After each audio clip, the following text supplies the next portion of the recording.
기쁨으로 영광의 박수 올려드리겠습니다. 기도하겠습니다. 살아계신 하나님 아버지 감사합니다. 마라나타 아멘 주 예수여 어서 오시옵소서. 신랑 되신 예수 그리스도 하나님 어서 오소서. 우리가 그 주님을 갈망하고 고대합니다. 특별히 이 예배 가운데 하나님의 임재하심과 하나님의 기름 부어주심을 간절히 소망하고 갈망합니다. 하나님 예배드리는 모든 심령에게 성령을 부어주시고 능력을 기름 붓듯 부어주셔서 이 예배가 복된 예배 되게 하시고 치유가 있는 예배 되게 하시고 하나님을 더 만나고 깊이 알아가는 예배가 되게 하여 주시옵소서. 살아계신 하나님 아버지 한 주 동안 우리 성도님들의 삶을 지켜주셔서 감사합니다. 하나님 머리털 하나 상치 않도록 지켜주셔서 오늘 이 복된 자리에 나온 것이 얼마나 큰 감사고 얼마나 큰 감격입니까? 주님 주신 힘을 가지고 한 주도 힘있게 능력있게 살아가기에 아버지 어려움 없도록 인도하여 주시옵소서. 아픈 하늘들도 있습니다. 어려움 속에 놓여있는 가정도 있습니다. 하나님 굽어 살펴주셔서 위로하여 주시고 그럼에도 불구하고 우리는 여호와만을 바라보며 여호와만을 의지하는 하나님 백성들이오니 하나님을 의지하는 백성들에게 힘을 주시고 새 힘을 주시고 능력을 부어주셔서 세상에 나가서 능히 승리할 수 있도록 믿음 잃어버리지 않도록 하나님 인도하여 주시옵소서. 오늘 말씀 듣습니다. 말씀을 듣는 귀가 복되게 하여 주시고 말씀을 보는 눈이 복되게 하여 주시고 말씀을 마음판에 새기는 이 마음이 복되게 하여 주시옵소서. 예수 그리스도의 이름으로 기도드리옵나이다. 아멘. 오늘 복음을 귀하게 여기는 사람, 우리 이 말씀을 가지고 함께 은혜를 나누고자 합니다. 본문 말씀에 보면 한 사람이 소개가 되고 있는데 고넬료라고 하는 사람이 소개가 되고 있습니다. 이 고넬료가 어떤 사람이냐면 사도행전 10장 1절에서 2절에 보니까 가이사랴에 고넬료라 하는 사람이 있으니 이달리아 부대라 하는 군대의 백부장이라. 그가 경건하여 온 집안과 더불어 하나님을 경외하며 백성을 많이 구제하고 하나님께 항상 기도하더니. 그의 직업은요 백부장이었습니다. 그의 수하에 이 100명의 군인들이 있는 것이죠. 이 정예 부대였습니다. 그리고 그는 신앙을 가지고 있었는데 희미하게나마 유대인들이 믿고 있었던 구약의 하나님을 믿고 있었습니다. 그리고 그는 하나님을 경외했고 많은 백성들을 구제했고 하나님께 항상 기도했더라라고 성경은 이 사람에 대해서 소개를 하고 있습니다. 이 사람이 어느 날 기도하다가 환상을 보게 됩니다. 그리고 하나님의 천사가 고넬료에게 한 가지 지시를 내리죠. 자, 우리 성경 말씀 사도행전 10장 4절과 5절 말씀을 함께 보겠습니다. 시작. 고넬료가 주목하여 보고 두려워 이르되 주여 무슨 일이니까? 천사가 이르되 내 기도와 구제가 하나님 앞에 상달되어 기억하신 바가 되었으니 내가 지금 사람들을 욥바에 보내어 베드로라 하는 시몬을 청하라.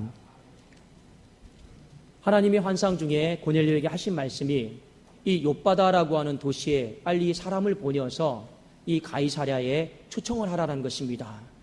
왜 베드로를 초청하라라고 말씀하셨느냐? 사도행전 11장 14절에 보니까 생명의 말씀, 구원의 말씀, 복음의 말씀을 그 사람을 통해서 너희의 가정에 전할 것이다. 그러니까 그 사람을 초청해서 복음을 들으라라는 것입니다. 오늘 사도행전 10장 말씀에 여러 가지 내용들이 나오는데 우리가 한 가지 좀 집중해서 봐야 될 내용이 있습니다. 이 이방인 고넬료가 이 복음을 듣기 위해서 베드로를 초청하면서 그가 복음에 대해서 가졌던 태도가 있습니다. 그 태도에 대해서 우리가 한번 말씀을 통해 한번 잘 살펴보았으면 좋겠습니다. 사도행전 10장 24절에 보니까 이튿날 가이사랴에 들어가니 고넬료가 그의 친척과 가까운 친구들을 모아 기다리더니.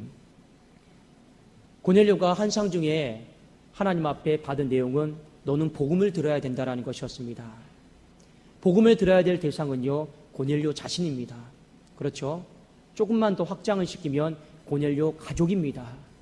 그런데 이 고넬료가 베드로를 기다리면서 지금 어떻게 기다리고 있는가를 우리가 살펴볼 필요가 있습니다. 말씀해 보니까 그의 친척들을 다 불러 모읍니다. 그리고 가까운 친구들을 다 불러 모읍니다. 왜 그럴까요? 이 귀한 복음을 나 혼자 들을 수 없다. 이 귀한 복음을 함께 들어야 된다. 친척들도 가까운 친구들도 다 함께 들어야 된다라고 하는 이 마음 속에 이 베드로를 기다리고 있는 것입니다. 여러분, 이 고넬료의 마음 속에 지금 어떤 마음이 있습니까? 복음은 너무나도 귀한 것이기 때문에 물론 나도 들어야 되지만 하나님께서 분명히 나에게 들으라라고 말씀하신 것이지만 너무나도 귀한 것을 나 혼자 들을 수가 없는 거예요. 그러니까 어떻게 합니까? 시키지도 않은 친척들을 다 불러 모으는 것이죠. 시키지도 않은 그의 친구들을 다 불러 모아서 지금 오늘 베드로를 기다리고 있는 것입니다. 사랑하는 여러분, 우리들의 마음 속에도 복음을 귀하게 여기는 이 마음으로 충만하기를 예수님의 이름으로 축원합니다. 베드로를 모시는데 가이사랴와 이 요빠까지는요 50km나 되는 거리예요. 그냥 넉넉히 기다리는 게 아니죠. 이 기다리는 이 아름다운 준비의 모습을 여러분이 한번 상상해 보시라라는 겁니다. 마치 이런 거예요. 우리의 가정이 신방을 받습니다. 자, 하나님의 축복을 받기 위해서 신방을 받습니다. 그런데 어떤 가정은 이런 가정이 있어요. 나만 이 축복의 말씀을 받을 수 없다. 그래서 그의 친척들을, 지인들을 불러서 함께 신방 예배를 받는 가정도 있더라라고 하는 것입니다. 왜 그럴까요? 그 신방 받음이 귀한 것이기 때문에, 고넬료의 마음속에 복음이 너무 귀한 것이기 때문에 함께 들어야 된다라고 하는 이 거룩한 마음이 있었다라고 하는 것입니다. 또 오늘 말씀해 보면 이 고넬료가 복음을 귀하게 여겼다라고 하는 것은 무엇을 보면 알 수 있냐면 베드로를 대하는 태도를 보면 알 수가 있습니다. 사도행전 10장 25절과 26절을 제가 한번 읽어드리겠습니다. 마침 베드로가 들어올 때 고넬료가 맞아 발 앞에 엎드려 절하니 베드로가 일으켜 이르되 일어서라 나도 사람이라 하고. 이 고넬료의 집에 베드로가 들어왔습니다. 그런데 베드로가 너무 당황스러웠던 거예요. 왜 당황스러웠냐면 그 예를 갖춤이 너무 특별했고 너무 여러분 놀라웠기 때문에 그렇습니다. 그 예를 갖춤이 마치 하나님께 하듯, 마치 이 로마 황제에게 예를 갖추듯 그런 마음을 가지고 베드로를 맞아들였다라고 하는 것입니다. 여러분, 베드로는요 어부예요. 그가 정말로 비싼 옷을 입고 있거나 희양찬란한 옷을 입고 있는 사람이 아닙니다. 그냥 허름한 옷을 입고 있는 사람이에요. 그렇죠? 그런데 무엇이 좋다고 베드로에게 자신이 갖출 수 있는 황제에게 예를 표하는 것처럼, 마치 신에게 예를 표하는 것처럼 엎드려서 경배하는 마음으로 베드로를 맞아들였냐라는 것입니다. 거기에는요 중요한 이유가 있습니다. 베드로는 사람이에요. 그런데 다른 사람입니다. 어떤 사람입니까?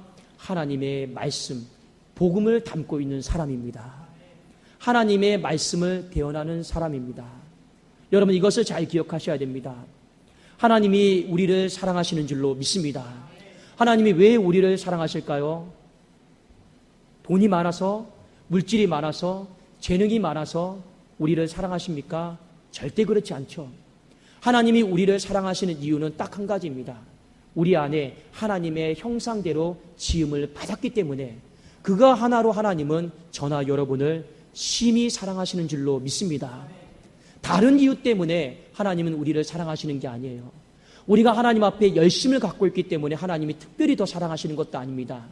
본질적으로, 존재적으로 하나님이 우리를 사랑하시는 이유는 우리 안에 성령이 계시고 예수 그리스도를 믿고 있고 하나님의 형상대로 지음을 받았다라고 하는 그 한 가지 사실 때문에 사랑하시는 줄로 믿습니다. 고넬료가 베드로를 섬겨요. 마음과 뜻과 정성을 다해서 섬기고 있습니다. 왜 그럴까요? 이유는 딱 한 가지입니다. 저 사람은 하나님의 복음을 담고 있는 사람이고 생명의 말씀을 대언하는 사람이기 때문에 그 이유 하나만으로 그 사람에게 마음과 뜻과 정성을 다해서 자신의 예를 다 표했더라라고 하는 것을 성경은 우리에게 보여주고 있습니다. 사랑하는 여러분, 고넬료 이 한 사람이 복음을 어떻게 대했는가 여러분 보십시오. 나 혼자 들을 수 없다. 이것은 함께 들어야 된다. 복음을 전하는 사람에 대해서 하나님의 복음을 담고 있는 사람이기 때문에 내가 함부로 해서는 안 된다. 내가 할 수 있는 최선의 예를 갖춰서 그 사람을 섬겨야 된다. 이것이 최소한 고넬료가 가지고 있었던 복음에 대한 태도였습니다. 여러분, 도대체 복음이다라고 하는 것이 무엇이기에 이렇게 함께 들어야만 하는 것이고, 복음이다라고 하는 것이 도대체 무엇이기에 그 전하는 사람을 내가 깍듯이 섬기고 내가 예의를 표해야 되는 것인가? 실제 사도행전 10장에 보면 고넬료다라고 하는 사람은 복음에 대해서 정확하게 알고 있었던 사람은 아니었습니다. 왜 그러냐면 고넬료는 이 가이사랴 지방에서 유대교가 무엇입니까? 구약의 하나님을 믿고 있지만 신약의 예수 그리스도를 믿지 않는 종교가 유대교 아닙니까? 그렇죠? 그러니까 이 유대교는요, 정확하게 복음에 대해서 확실한 지식이 없습니다. 복음은 무엇입니까? 예수 그리스도요. 복음은 십자가요, 부활이요, 제사함입니다. 이것이 포함되지 않고는요, 복음이다라고 말할 수 있는 내용이 없는 거예요. 그런데 이 유대교는요, 이 복음에 대해서 확실한 지식이 없습니다. 그런데 이 고넬료는요, 복음에 대해서 희미한 지식을 가지고 있었지만 사도행전 11장 14절에 보면 그 하나님의 말씀, 구원의 말씀, 생명의 말씀인 줄로 알고 이 복음에 대해서 그는요, 이런 귀한 태도를 가졌더라라고 하는 것을 성경이 우리에게 일깨워주고 있는 것입니다. 우리는 오늘을 살아가면서 고넬료가 갖고 있었던 복음의 희미한 지식 정도가 아니라 우리 오늘을 살아가는 세대는 성경 66권을 가지고 있고 우리는 복음이 무엇인지에 대해서 모르는 사람이 없습니다. 그러나 한 번 더 여러분들에게 복음이 무엇인지에 대해서 말씀을 드리도록 하겠습니다. 복음이다라고 하는 것은 헬라어로 이완겔리온입니다. 영어로 보면 굿뉴스, 기쁜 소식을 말하죠. 이 말의 어원의 뜻은 무엇이냐면 두 나라가 전쟁을 하고 있었습니다. 그런데 한 나라가 이 포위가 되었습니다. 물자도 끊어졌고 식량도 다 끊어졌습니다. 그 성 안에 갇혀가지고 죽을 날만 기다리고 있는 것이죠. 그 안에 있는 사람들이 아무 소망이 없습니다.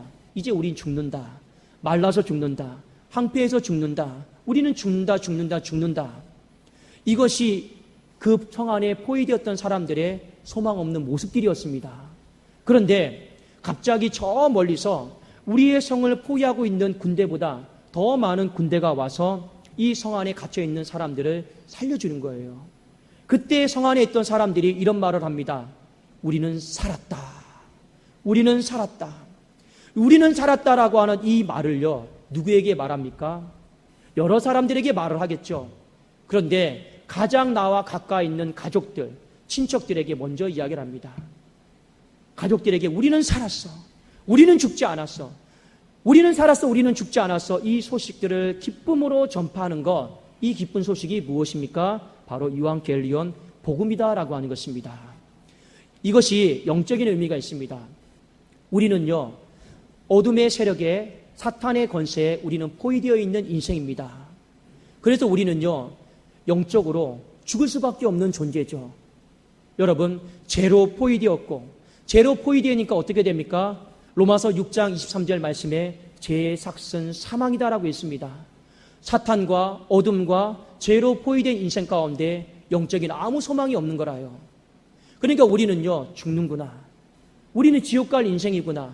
우리는 아무 소망이 없구나. 이렇게 있다가 저 멀리서 예수 그리스도, 대장 되신 예수 그리스도께서 오셔서 우리를 포위하고 있는 죄의 세력들을 도말하시고 우리를 포위하고 있는 사탄의 권세와 어둠의 세력들을 다 물리치신 줄로 믿습니다.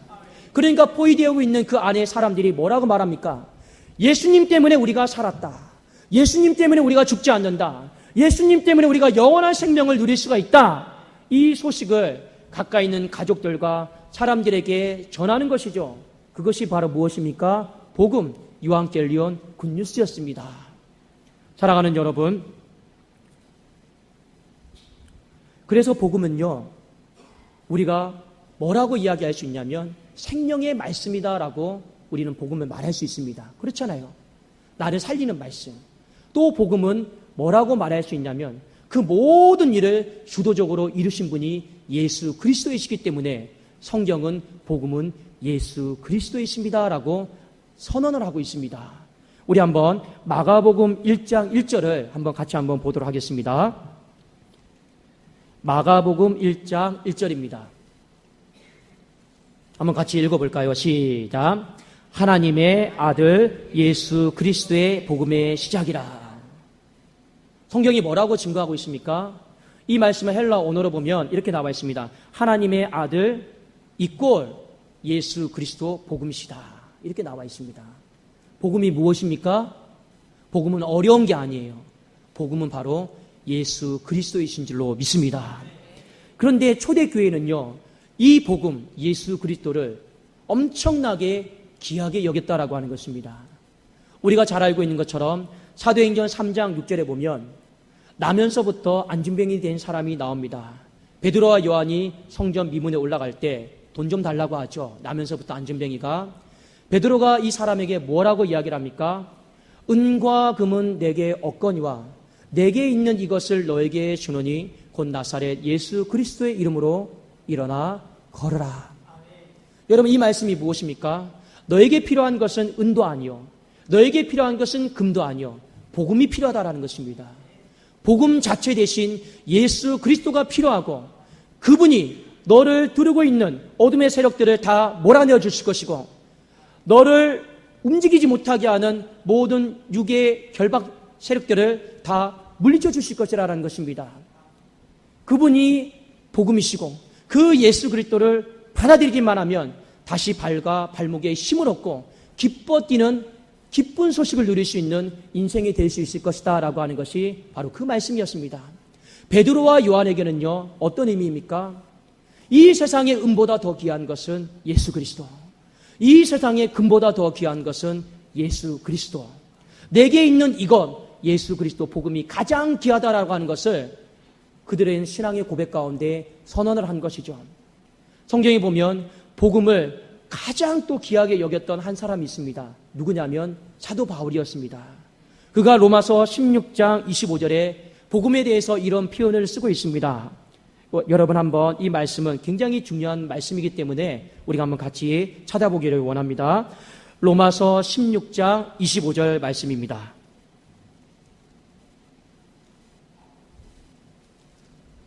자, 우리 같이 한번 읽어보겠습니다. 시작.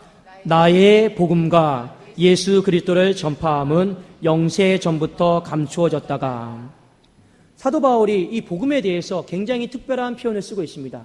뭐라고 표현을 하고 있습니까? 나의 복음이다 라고 이렇게 표현을 하고 있습니다. 여러분, 나의 복음이다 라고 하는 것은 어떤 뜻입니까? 내가 그 복음을 소유했다라는 거예요. 그 복음이 내 안에 녹아 들어갔다라는 겁니다. 이것은 어떤 표현입니까? 사도 바울이 이 복음을 빼앗기지 않기 위해서 그만큼 복음을 소중하게 여겼고 복음을 귀하게 여겼다라고 하는 것을 성경이 우리에게 일깨워주고 있는 것이죠. 오늘 본문 말씀에 보니까 복음을 귀하게 여겼던 사람들에게 나타났던 한 가지 놀라운 특징이 있습니다. 그것은 무엇이냐면 복음을 귀하게 여겼던 사람들에게 하나님이 그것을요 가볍게 보지 않으셨어요. 말씀해 보니까 성령을 부어주셨고 능력을 부어주셨다라고 하는 것을 성경이 우리에게 증거하고 있습니다. 사도행전 10장 44절에서 45절을 제가 한번 읽어드릴게요. 베드로가 이 말을 할 때 성령이 말씀 듣는 모든 사람에게, 여기 말씀 듣는 모든 사람은요 복음을 정말로 귀하게 생각하고 들으려고 온 모든 사람들입니다. 말씀을 듣는 모든 사람에게 성령이 내려오셨고 45절에 베드로와 함께 온 할례 받은 신자들이 이방인들에게도 성령 부어주심으로 말미암아 논란이, 이렇게 말씀하고 있습니다. 여러분, 지금 베드로는요 복음을 말하고 있어요. 그리고 고넬료와 가족들과 친척들과 그의 친구들은 복음을 귀하게 여기는 마음으로 지금 복음을 듣고 있습니다. 이때 어떤 일이 벌어집니까? 성령이 임재하셨어요. 그리고 능력을 하나님이 부어주셨습니다. 한 명도 예외 없이 성령이 임하였고 한 명도 예외 없이 하나님의 능력을 부어주셨습니다. 여러분, 성령이 임하면 능력도 하나님이 부어주시는 줄로 믿습니다. 오늘 사도행전 10장 38절에 보니까 하나님이 나사렛 예수에게 성령과 능력을 기름 붓듯 하셨음에 그가 두루 다니시며 선한 일을 행하시고 마귀에게 눌린 모든 사람을 고치셨으니 이는 하나님이 함께 하셨습니다. 성령이 임하니까 하나님이 더불어서 능력도 부어주셨다라는 거예요. 성령이 임하니까 오늘 이방 사람들에게 방언을 말하는 놀라운 은사도 부어주셨다라고 하는 것입니다. 여러분, 기적이에요. 예전에 어떤 분이 수련회를 했습니다. 중고등학생 학생들을 100명을 놓고 저녁 집회를 했던 적이 있었습니다. 간증의 내용입니다. 근데 그날 밤에 여러분, 집회를 하다가 그날 밤에 놀라운 일이 벌어졌습니다. 어떤 놀라운 일이 벌어졌냐면 거기에 집회에 참석했던 모든 중고등학교 학생들이 한 명도 예 없이 그날 밤에 다 방언을 하게 되었습니다. 여러분, 이것이 성경에만 나타나는 기적일까요? 성경에만 나타나는 능력일까요? 오늘 이 시대에도 복음을 귀하게 여기고 오늘 이 시대에도 복음을 간절한 마음으로 사모하는 심령들에게 성령과 능력은 기름 붓듯 임하시는 줄로 믿습니다. 그런데 한 가지 더 놀라운 것이 있어요. 지금 오늘 베드로도 그렇고 고넬료를 비롯해서 많은 사람들이 성령을 달라고 능력을 달라고 하나님 앞에 간구하지를 않습니다. 그런데 복음을 말할 때, 그리고 한쪽에서는 복음을 귀한 것으로 알고 듣고 있을 때 하나님이 자동적으로 그 가운데 임재하셔서 성령과 능력을 부어주셨다라고 하는 것입니다. 여러분, 이것이 중요한 것이에요. 우리는 오늘날 많은 사람들이 신앙생활을 힘있게 하기 위해서 성령 충만을 강구하고 있습니다. 하나님 앞에 능력을 받기 위해서 기도원도 가고 근심도 하고 이 모양 저 모양으로 작정하며 기도하고 있습니다. 성령의 충만함이 필요하고 능력이 필요한 시대인 줄로 믿습니다. 그런데 우리가 입술로만 성령을 달라고, 우리가 입술로만 하나님 앞에 능력을 달라라고 말을 하기 이전에 내 마음속에 먼저 오늘 말씀해 보니까 복음을 귀하게 여기는 태도, 복음을 귀하게 여기는 사람인가, 그것에 대해서 우리가 마음속에 한번 점검을 해봐야 될 줄로 믿습니다.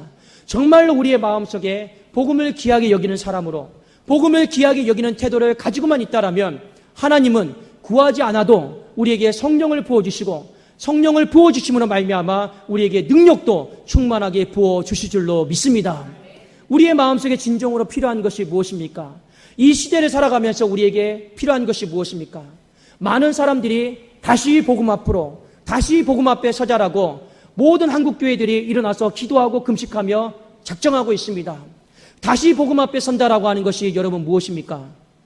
어떻게 우리가 다시 복음 앞에 설 수 있을까요? 먼저 내 마음 앞에 복음을 귀하게 여기는 그 태도, 마음부터 우리가 하나님 앞에 확정되어지고 재점검될 수 있기를 주님의 이름으로 축원합니다. 하나님은요, 오늘을 살아가는 이 시대에도 우리에게 복음을 귀하게 여기는 그 사람을 찾고 있습니다. 예수님께서도 우리에게 이런 말씀을 하셨어요. 어떤 말씀을 하셨냐면 마가복음 8장 35절, 마가복음 10장 29절에 보면 주님이 이런 말씀을 하셨습니다. 누구든지 자기 목숨을 구원하고자 하면 잃을 것이요, 누구든지 나와 복음을 위하여 자기 목숨을 잃으면 구원하리라. 복음이 너무 귀한 것이기 때문에 내 목숨보다 귀하다라는 거예요. 내 목숨을 내려놓을 준비로, 그런 각오로 복음을 귀한 것으로 여길 수 있어야 된다라는 것입니다. 주님의 기준이 참 높죠.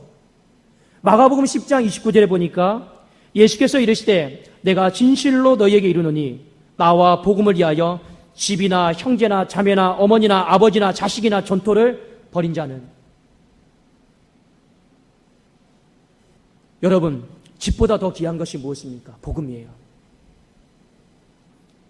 형제나 자매나 어머니나 아버지나 자식이나 내가 갖고 있는 땅보다 더 귀한 것이 무엇입니까? 복음이다라는 것입니다. 하나님은 우리에게 이 복음이 얼마만큼 귀하냐, 살다 보면 때로는 그것조차도 내려놓을 수 있는 용기, 각오, 결단이 있어야 된다. 그 정도의 마음으로 복음을 귀하게 여겨야 된다. 하나님은 우리에게 그렇게 요구하셨습니다. 이 말씀이 믿음이 강한 사람에게는 도전이 되기도 하겠죠. 그러나 믿음이 약한 사람에게는 걸려서 넘어지는 실족거리가 될 수 있겠죠. 그러나 사랑하는 여러분, 우리가 이 말씀을 즐거운 마음으로 순종하는 그 날이 속히 오기를 예수 그리스도 이름으로 축원합니다. 어떻게 해서든지 믿음의 그릇을 넓혀가야 되는 것이죠. 근데 중요한 것은 여러분 무엇인지 아십니까? 내가 믿음의 그릇이 크든 적든지 그건 중요하지 않아요. 오늘 말씀에 고넬료 이방인이 소개되고 있습니다. 그는요, 새신자예요. 믿음이 없는 사람이에요. 그는 이방인 새신자 1번이에요. 1호예요. 그런데 그가 가지고 있었던 복음에 대한 기본적인 태도는 있었어요. 이거는 믿음이 많든지 적든지 상관이 없어요. 이거는요, 모든 사람들이 기본적으로 다 갖고 있어야 되는 마음이다, 태도다라고 하는 것을 성경이 우리에게 일깨워주고 있는 것이죠. 그런 기본적인 마음, 태도조차 없다라면 우리의 신앙을 재점검해 봐야 된다라고 하는 것입니다. 그런 기본적인 태도, 마음만 있더라도 성령은 언제든지 임재할 것이요, 능력은 언제든지 기름 붓듯 임한다라고 하는 것이 하나님의 약속이요 말씀인 줄로 믿습니다. 왜 오늘 시대를 살아가면서 성령하지만 나는 성령 충만한 사람으로 살아가지 못하고 있습니까? 오늘 이 시대를 살아가면서 능력을 간구하지만 나는 능력이 없는 껍데기로 살아가고 있는 사람들이 얼마나 많이 있습니까?